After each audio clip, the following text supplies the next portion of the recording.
Hello दोस्तों, क्या हाल चाल। तो आप में से काफ़ी सारे लोग अक्सर मुझसे पूछते हैं कि मैं अपनी यूट्यूब वीडियोस को अपलोड करने के लिए किस तरह के नेटवर्क का इस्तेमाल करता हूं, या फिर मैं अपनी यूट्यूब वीडियो को कैसे अपलोड करता हूं।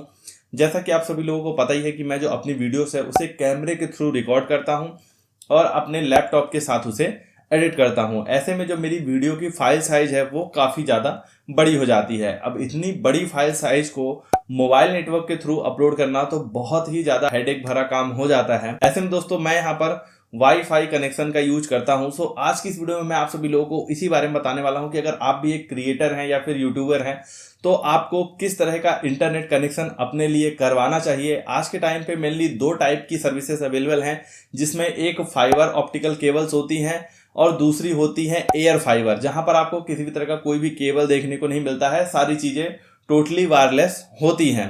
तो आखिर आपको इन दोनों में से कौन से कनेक्शन पर जाना चाहिए। और जैसे कि दोस्तों मैंने अपने घर पे जियो फाइबर का इंटरनेट जो है वो लगवाया हुआ है, तो आखिर मुझे इसकी कॉस्ट कितनी पड़ी, कितना कॉस्ट आता है लगवाने का, हर महीने अप्रॉक्सीमेट इसका रिचार्ज कितने आता है, और इसके साथ साथ यदि मैं जियो फाइबर की जगह यदि जियो एयर फाइबर लगवाता हूं तो उसके क्या बेनिफिट होंगे और क्या लॉसेस होंगे, सारी ही चीजें आज की इस वीडियो में आप सभी को बताने वाला हूं। दोस्तों अगर आपको भी अपने घर में किसी भी तरह का इंटरनेट कनेक्शन की आवश्यकता है या फिर आप अपनी यूट्यूब चैनल के लिए इंटरनेट कनेक्शन लेना चाहते हैं, तो ऐसे में इनकी कौन सी सर्विसेज आपके लिए बेहतर होंगी, कौन से प्लान्स आपके लिए अच्छे होंगे और इसमें क्या कैसा खर्चा आएगा, सारी चीजें आज की इस वीडियो में आप सभी को बताने वाला हूं। दोस्तों वीडियो को लास्ट तक जरूर देखिएगा, बहुत ही ज्यादा काम की होने वाली है। और अभी तक आपने इस वीडियो को लाइक नहीं किया तो जल्दी से लाइक कर दीजिए, साथ ही चैनल को सब्सक्राइब नहीं किया सब्सक्राइब कर दीजिए। सो चलिए दोस्तों वीडियो को स्टार्ट करते हैं। तो सबसे पहले तो दोस्तों अगर आप जियो, एयरटेल या फिर इस तरह की जितनी भी टेलीकॉम कंपनीज होती हैं, इनमें से किसी भी कंपनी का अगर आप इंटरनेट कनेक्शन लेना चाहते हैं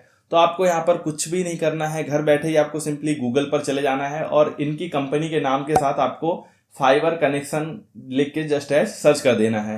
इतना करते ही आपको यहाँ पर सिंपली इनके जो भी कस्टमर केयर या टोल फ्री नंबर होंगे वो आपको गूगल पर ऊपर की तरफ ही देखने को मिल जाएंगे।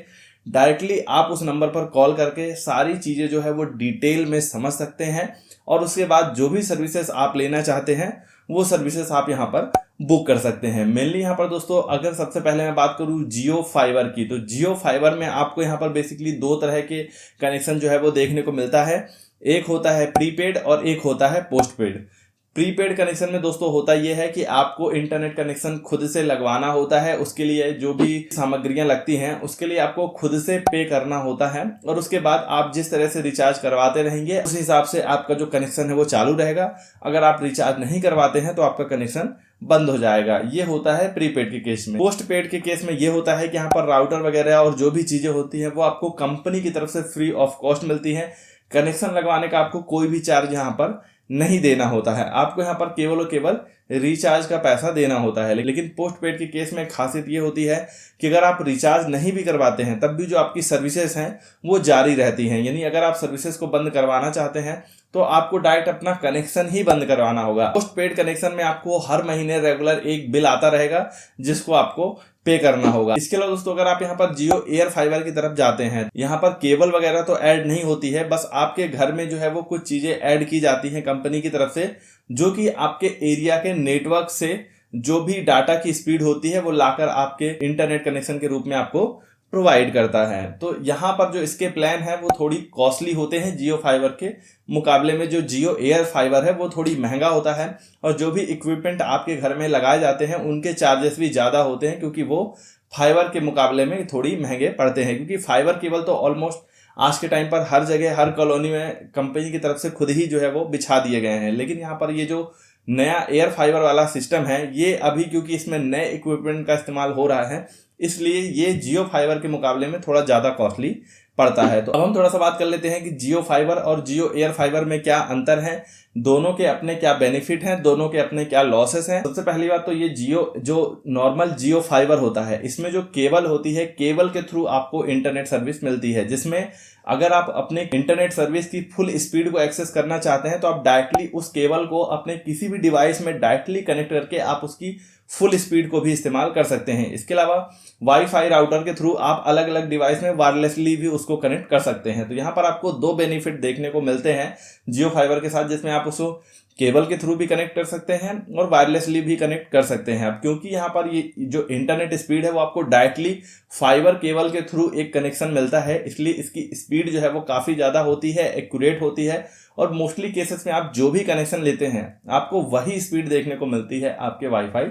राउटर में। वहीं दोस्तों यहाँ पर ये जो जियो एयर फाइबर होता है, इसमें जो आपके घर में इक्विपमेंट इंस्टॉल किए जाते हैं वो आपके एरिया के आसपास जो भी नेटवर्क होते हैं उन नेटवर्क से स्पीड लाकर आपको इंटरनेट सर्विस प्रोवाइड करता है। तो इसमें कई बार दोस्तों काफ़ी सारी प्रॉब्लम आती है, नेटवर्क में लैग भी देखने को मिलता है और ये जियो फाइबर की तुलना में उतना ज़्यादा स्टेबल नहीं होता है। कई केसेस में हो सकता है आपको अच्छी स्पीड देखने को मिले, बट अगर कोई बहुत ही ज़्यादा भीड़ भाड़ वाला इलाका है जहाँ पर ऑलरेडी नेटवर्क पर काफ़ी ज़्यादा लोड है, वहाँ पर आपको नेटवर्क में प्रॉब्लम भी देखने को मिल सकती है।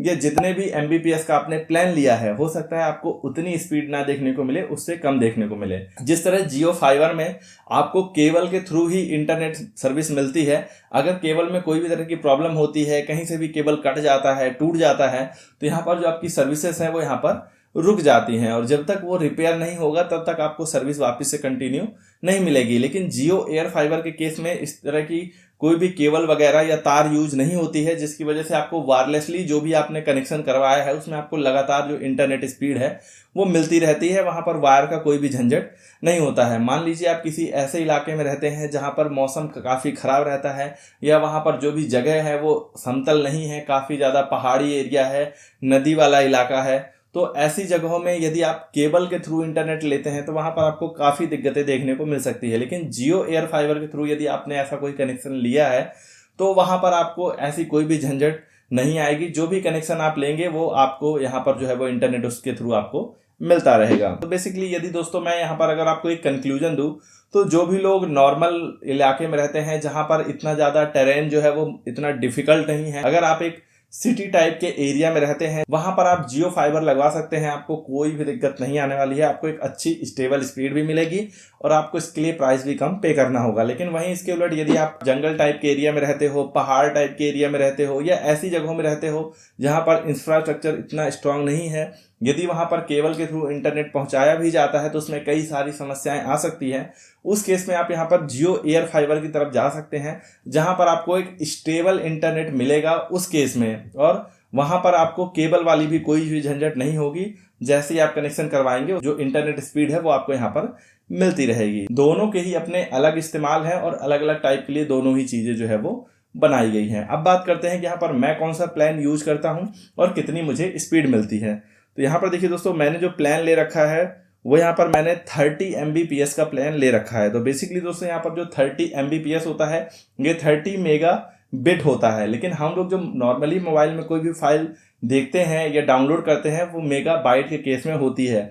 तो मेगा बिट से यदि आप उसको मेगा बाइट में कन्वर्ट करना चाहते हैं तो सिंपली आपको उसको 8 से डिवाइड कर देना होगा। यानी मैंने 30 MBPS की स्पीड ली है तो इसे मैं यदि 8 से डिवाइड करूं तो यहाँ पर 3.75 MBPS यानी 3.75 मेगाबाइट जो है वो इतनी स्पीड मुझे मिलती है। यानी अगर मैं कोई भी फाइल डाउनलोड या अपलोड करता हूं तो 1 सेकेंड में ऑलमोस्ट 3.25 MB जो है वो डाउनलोड और अपलोड होगा। एक ही समय में मैं अपने 2 या 3 डिवाइसेस में फुल HD में जो वीडियोस हैं उनको आसानी से स्ट्रीम कर पाता हूं। इस वजह से दोस्तों मेरे लिए कनेक्शन जो है वो सफिशिएंट है।